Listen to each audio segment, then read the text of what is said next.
Time Warner Cable is pleased to be an underwriting sponsor for Carolina Week. Coming up on the September 20th edition of Carolina Week, Chapel Hill residents and students alike are upset about a possible change to townhouse apartments. We'll show you what might happen and when. And we have the story of a local newspaper with a readership of more than 100%. After losing to Clemson last week, the men's soccer team was looking for some revenge against VCU. Could the Heels take down the Rams? Weathercaster Jonathan O is here with your Carolina Week 4-day forecast. All that and beer pong. Carolina Week starts right now. From the School of Journalism and Mass Communication at the University of North Carolina at Chapel Hill, this is Carolina Week.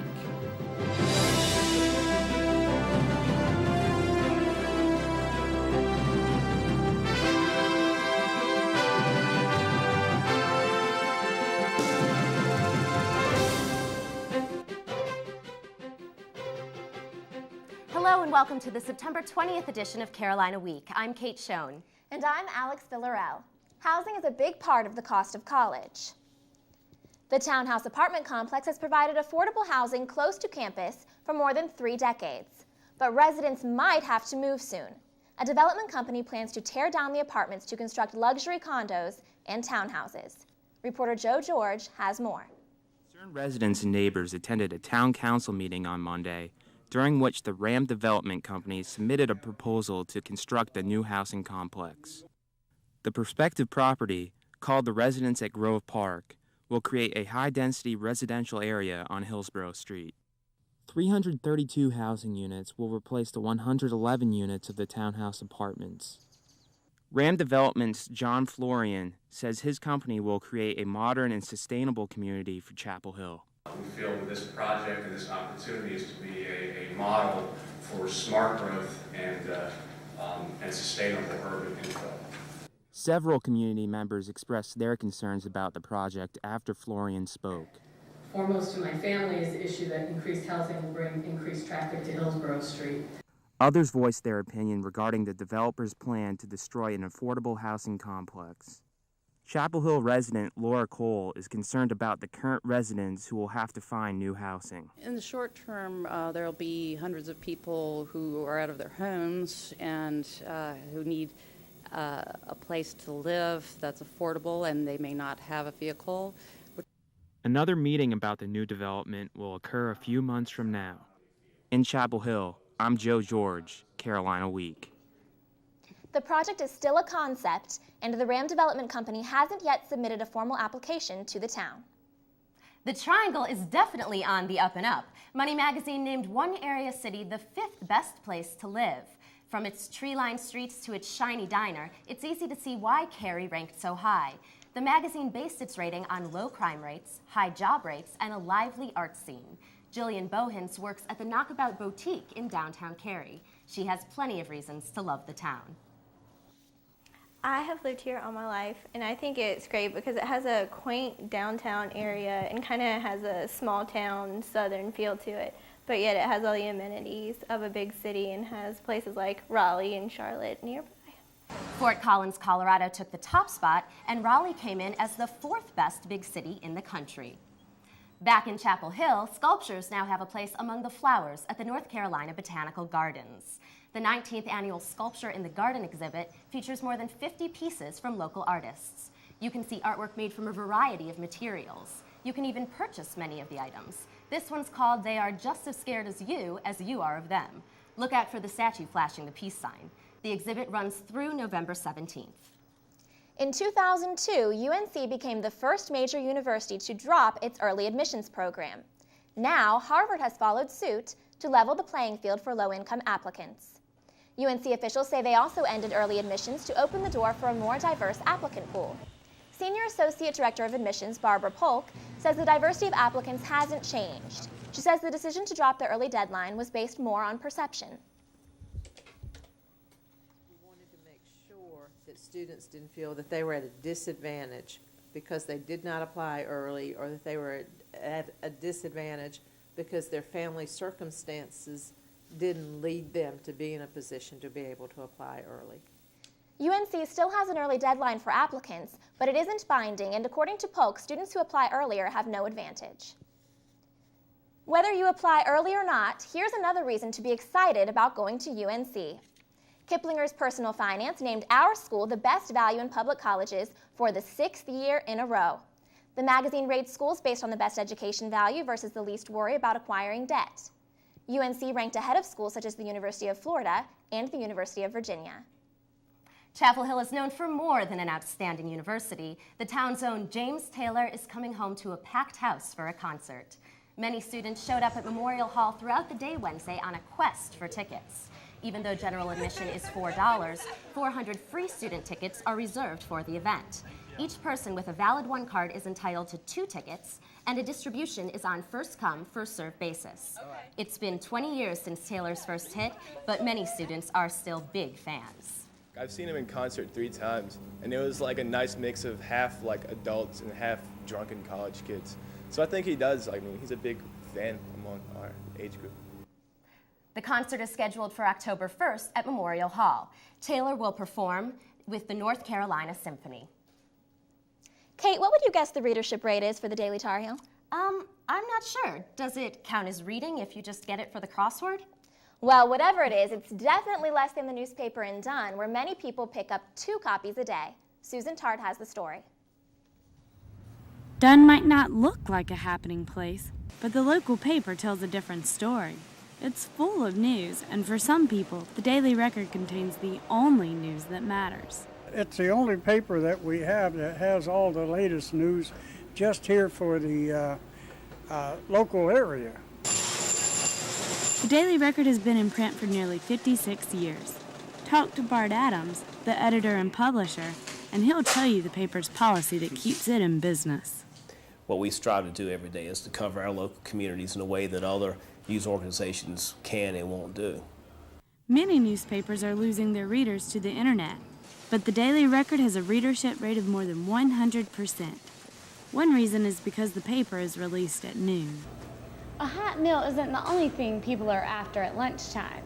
Many people also read the Daily Record hot off the press.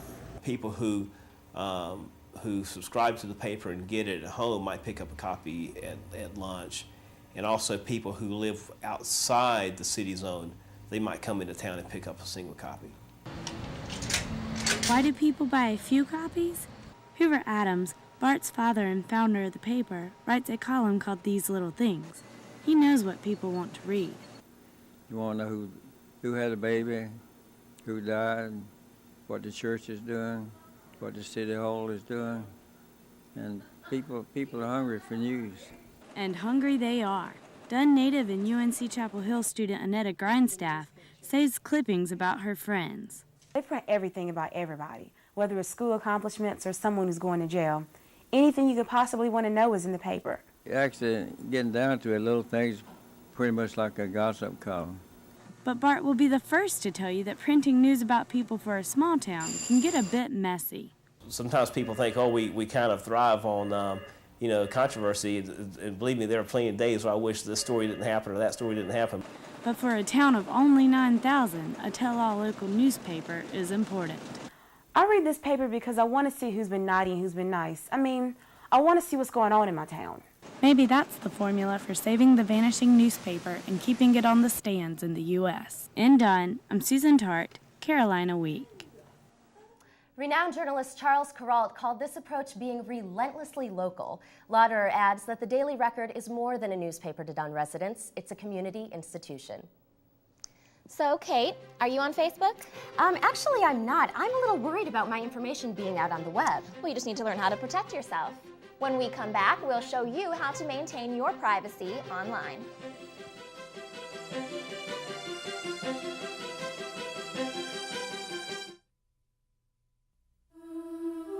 These kids are in trouble. They're not getting high on drugs or stealing. If they were, you'd do something about it right now. But why is it almost half of all parents who suspect their child has a problem learning wait a year or more before getting help? Why? Kids with learning disabilities are smart. They just learn differently. Call now. The sooner you get help, the better the chance your kid has.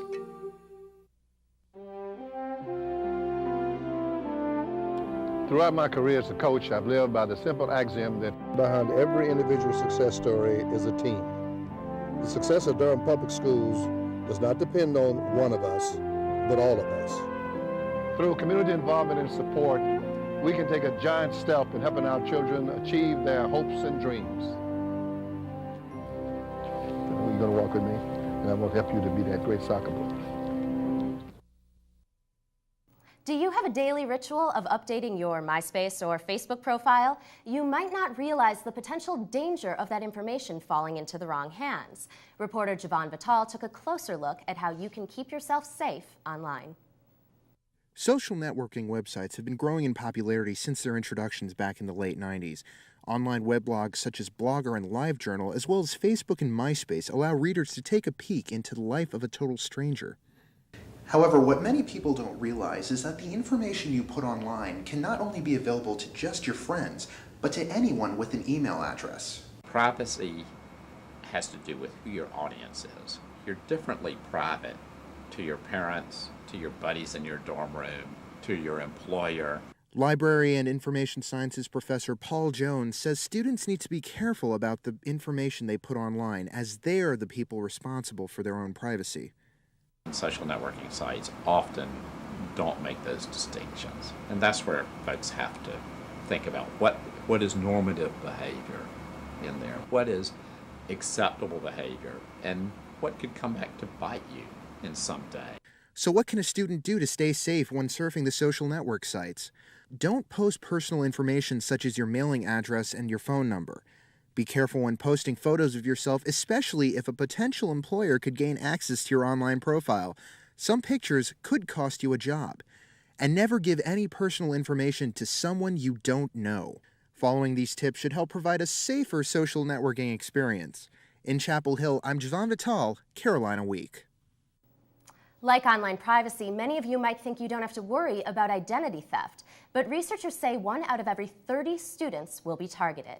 Undetected theft can cause headaches for students applying for jobs. Potential employers routinely check the credit reports of applicants. Identity theft victims generally lose more than $6,000 and spend more than 40 hours straightening out the mess. UNC senior Matthew Nunnally says he can see why college students might think they're immune to identity theft.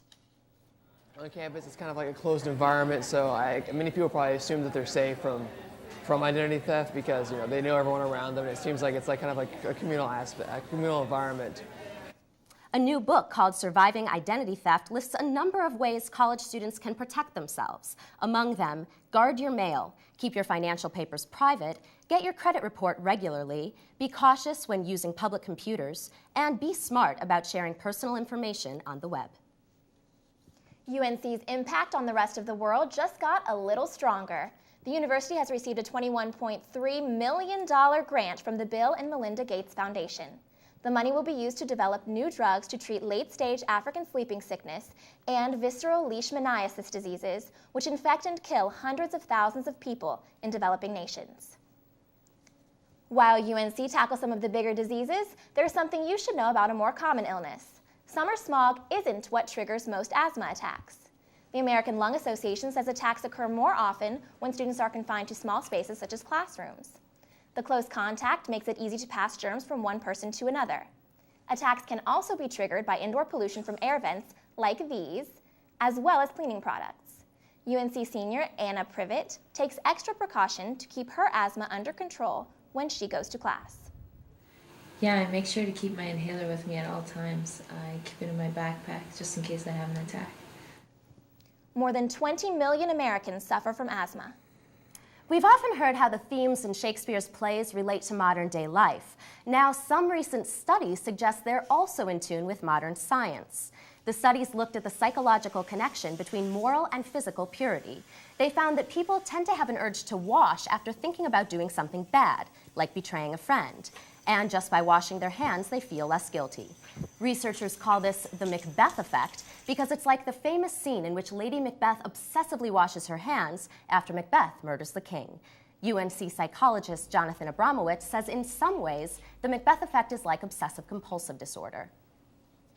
I think that most people have some non-clinical symptoms of obsessive compulsive disorder. We all have intrusive thoughts about things we'd rather not think about. We all do ritualistic behaviors like hand washing sometimes when it's not necessary.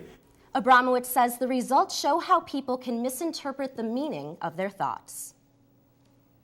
Let's now welcome our weathercaster, Jonathan O. Hi, Jonathan. Hi, how are you? Hi, Jonathan. So I am so loving this cooler weather. Is it going to last? Yes, actually, it is going to last for the next few days. I know that all of you are enjoying that. In fact, we know that at least one of our little friends is preparing for winter. Should you make plans for the cooler temperatures, or does summer have one last hurrah? I'll have the answer after the break.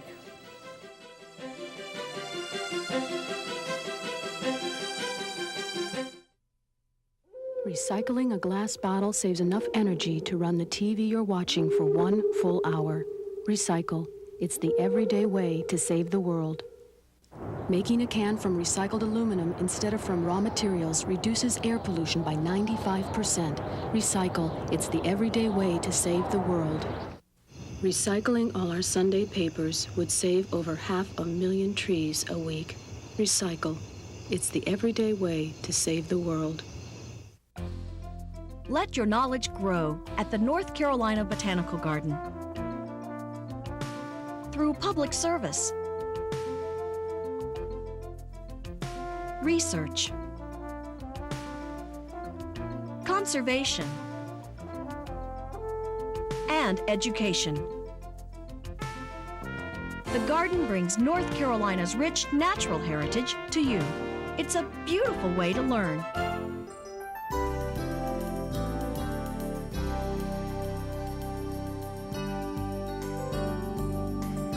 Well, hello everyone. Welcome back to Carolina Week. I'm Jonathan. I hope you're having a wonderful Wednesday. Let's take a look at our weather headlines. We have quite a bit to cover for today. We are going to be experiencing cooler temperatures for the next few days. We had a cold front move through our area, and then another high pressure system is in our area now, so please enjoy it. It almost feels like autumn, but actually autumn isn't quite here yet. It's coming on Saturday, so it cometh, but it isn't here quite yet. And we might be seeing a possible chance of weekend rain, so you might want to carry your umbrellas around this coming weekend. Taking a look at our satellite and radar composite, we're not seeing much of anything right now. Very clear. We did see some high cumulus clouds around the area. All these clouds over in the Atlantic Ocean, that's from the storm that passed through our area on Tuesday. Even on a national view, eastern section of the United States past this area all the way to New York and down to the southeast, we're seeing very pleasant conditions, very clear skies. However, if you look at the northwestern section of the United States, notice that there's a little bit of rain and clouds developing. In fact, that is going to be our next rainmaker. We have low pressure system and a cold front pushing toward the east. But until then, we have this nice high pressure system that will be pushing toward the east 24 hours from now, which is on Thursday. Again, continuing to be very nice. Even 48 hours into Friday, we'll be seeing beautiful conditions. Notice that there are 2 low pressure systems that will be affecting our weather on Sunday this weekend. Taking a look at the tropics, we do have Hurricane Helene over the Atlantic Ocean, just spinning out there. Really not going to affect our weather at all. It's going to take a north and easterly track away from our area. In fact, if we look at the coastal forecast, it should be very, very nice. Partly cloudy skies are expected. Highs will be in the mid-80s and lows will be in the 60s. If we look at the mountain forecast, which we're seeing right now, we are going to be expecting some thunderstorms. And that is going to affect some of you who may be going to Clemson this weekend. There are some mountainous areas over in the northwestern section of South Carolina, maybe seeing a chance of thunderstorms. So unless you're going to the game, may not be the greatest weekend to head out there. Lows, in fact, will be dropping into the mid-50s. And so make sure you take your rain jackets out there. Tonight, taking a look at our 3-dimensional view of our forecast, clear, much cooler conditions. 47 degrees, you may want to take a jacket or a coat out there. And then behind me, you notice that there is a waning crescent moon. It should be a beautiful evening, but it's going to be cold. So make sure that you are taking something warm to bundle up for Wednesday night. For your next 4-day forecast, clear and cool tomorrow, a high, a pleasant 72 degrees, and a low in the 40s. By Friday, Saturday, Clouds will start building up. Fall will begin. Highs will start to climb up into the mid-80s. Lows will be climbing into the mid-60s. And that slight chance of rain will be coming back in on Sunday. And we might even see some cooler temperatures back in on Monday of next week. So hope you enjoy the rest of the week. Yeah, it looks like it's going to be beautiful. And if I put on a jacket tonight, I want to go out and check out that crescent moon. All right. Thanks, Jonathan. You're welcome. Sportscaster Brandon Curry joins us now. So, Brandon, okay, we know all about those varsity sports that UNC has, but what about, is there anything else going on? Plenty of options. Coming up in sports, with strong athletic and intramural programs, UNC students can be pretty competitive. But aside from the major sports, what else do we compete in? We'll show you some of the more obscure sports on campus. You don't want to miss this.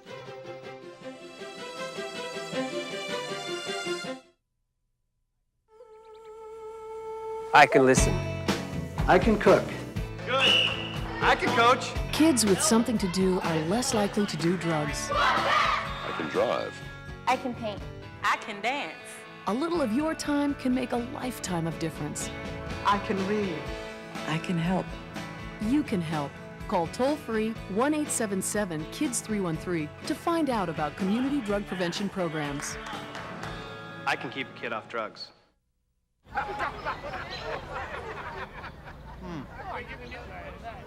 Two kings, two jacks. Nice hand. 220. We've got a polyp at City Park. 220. We're on it. You never know when a colon polyp is going to show up. Into the diaphragm. Hey, watch it, man. Get the polyp early and stop colon cancer before it starts. Don't wait for symptoms. Get the test. Get the polyp. You hate me because I'm a player. Get the cure.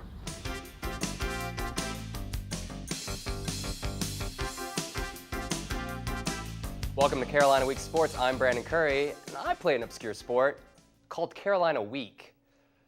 After falling to 0-2 in the ACC for the first time since 1998, the men's soccer team was looking to rebound against Virginia Commonwealth University.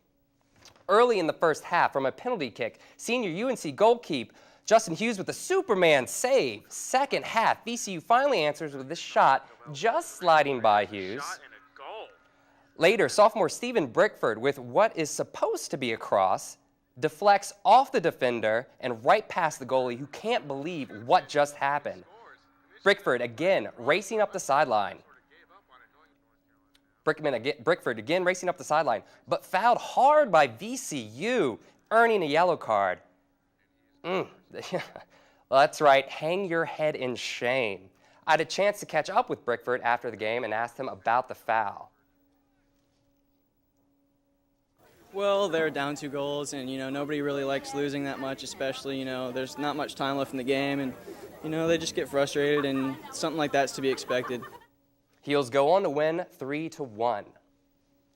After 3 straight home games, the football team is preparing for a battle at Clemson. Sports reporter Brian Allen tells us what the Heels have learned from last week's win and what they need to make it a winning streak.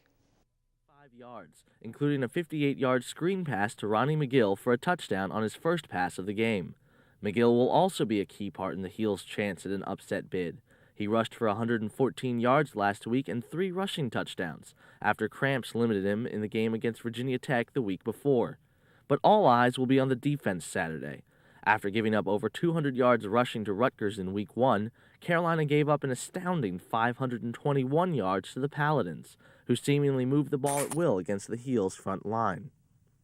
From Chapel Hill, I'm Brian Allen, Carolina Week Sports. So we've already heard about men's soccer and football, but what about ballroom dancing or cricket or judo? Jen Carpenter has the story. No UNC student can avoid the hype of major ACC sports. But they aren't the only sports we like to play. There are a lot of UNC teams that are under the radar. Club cricket has been around for 2 years. Some of these guys have been playing for weeks. Others, since I was born. Literally out of the womb with a bat. Cricket might not be a common sport for the South, but it's one of the most popular games in the world. Yeah. This is the only sport where you have breaks for like lunch and tea. Tea and crumpets. Cricket isn't the only refined sport at UNC. The Ballroom Dancing Club sends teams to regional competitions, but anyone can stop by and learn the steps. While Ben Robbins and Carissa Chambers are training for their next competition, they practice with the club. It's a lot of fun because you can perform, you can compete, you can learn something you've never done before, but you can also use it socially, like go out to social dances and you'll know what you're doing there. Dancing isn't the only useful skill a student can learn.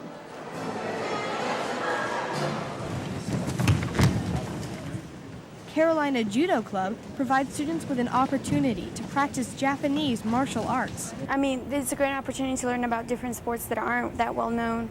And like, I mean, a martial art, you would pay a whole bunch of money outside of UNC to do it, and here it's free. And it's a lot of fun.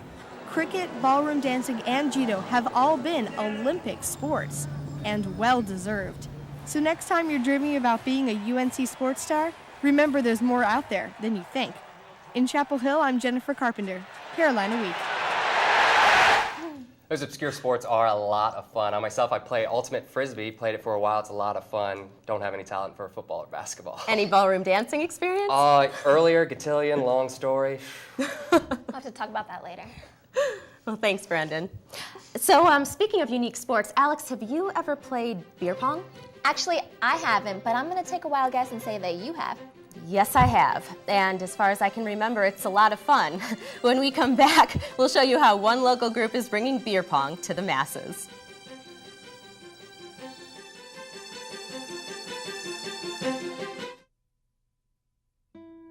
The Ronald McDonald House is a nonprofit organization that provides a home away from home for families of children being treated at UNC hospitals. Since opening in 1988, the house has welcomed more than 1,000 families each year to stay at this safe haven. The house relies heavily on community support. How can you help? Become a volunteer. Help the house that love built. The Ronald McDonald House, the house with a heart. If you have a story idea, contact Carolina Week at 843-8292. You can also visit us online at carolinaweek.org. If you have questions about this program, write Carolina Week at Campus Box 3365, UNCCH, Chapel Hill, North Carolina, 27599. So, what's your favorite sport? Football, basketball, maybe beer pong? Reporter Janelle Henry shows us the weekend party game that has gone big time. Dim lighting, carefully crafted tables, beer. Beer pong! These students gathered to enjoy a few friendly games of beer pong, but this is beer pong like you've never seen it before. These games were hosted by the American Beer Pong Association of America. The founders of the association wanted to take one of college students' favorite pastimes to the next level. These students plan to take beer pong from a pastime to a sport. The ABAA launched its first national college tour. UNC was the second stop. Founder Christian Kunkel says a lot had to happen before this tour became a reality. We've been working on it for at least a year and a half, putting together the financial analysis, the business plans. We've done a lot of work. I did it through a lot of classes, having professors help me develop a lot of the planning of it. All of the planning was worth it. One of the participants at the ABAA Games, Maurice Howell, thinks that the founders are onto something. My first experience ever, and I think it's the coolest thing ever. I actually think it's something that will take off. Another participant, Matt Sherman, was pleased about the tournament. I think it's been great. The ABAA guys are doing a really good job organizing everything. Everyone's out here having a good time, enjoying themselves. It seems that the ABAA is right on the ball. In Chapel Hill, I'm Janelle Henry, Carolina Week. Well, I'm thinking that I'm going to need to get in on some beer pong now after seeing that. It looks pretty serious. serious. It's a lot of fun, everybody. It's legitimate now. Everybody should play beer pong at some point. The key is practice, just like in everything. So after the show, maybe. Maybe we should all have a little. Do you have any tips? Personally, no. I don't get to play too often, pretty much a novice. Another one of those obscure sports. Just don't have talent for it, I guess. All right. Let's develop it. All right, well. So, Johnny, why don't you take us out and give us a quick recap of what to expect from weather? Should be really nice outside, highs in the mid-70s and mid-80s. Should be very nice. Wonderful. All right, that does it for this edition of Carolina Week. Thanks for watching and have a great night.